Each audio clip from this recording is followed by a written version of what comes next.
আসসালামু আলাইকুম রহমতুল্লাহি ওবরাকাতুহ। আশা করছি আপনারা সবাই ভালো আছেন।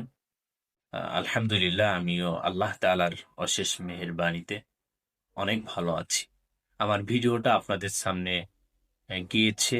আশা করছি আপনি দেখছেন এবং কমেন্ট বক্সে আপনি জানাবেন আপনি কেমন আছেন। এক ভাই প্রশ্ন করেছেন, আহ, উস্তাজি ফজরের নামাজ না পড়লে কি হয়? আসলে দেখেন, ক্বালু লাম নাকু মিনাল মুসাল্লিন মা সালাকাকুম ফি সাকার।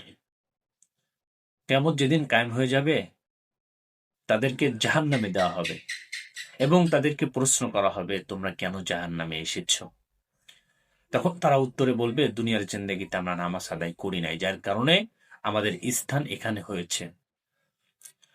বুখারী শরীফের মধ্যে 574 নম্বর হাদিসে পয়গম্বর আরবি সাল্লাল্লাহু আলাইহি ওয়াসাল্লাম বলেন, যে ব্যক্তি আসর এবং ফজরের নামাজ সময় মতো আদায় করে নিল, সে জাহান্নামে প্রবেশ করবে না।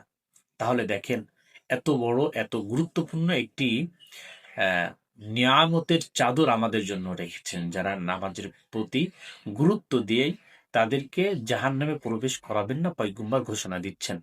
তাহলে এই নিরাপত্তার চাদরের মধ্যে তারাই থাকবে যারা নামাজ সঠিকভাবে আদায় করবে, অন্যথায় তারা এই নিরাপত্তার চাদরে থাকবে না।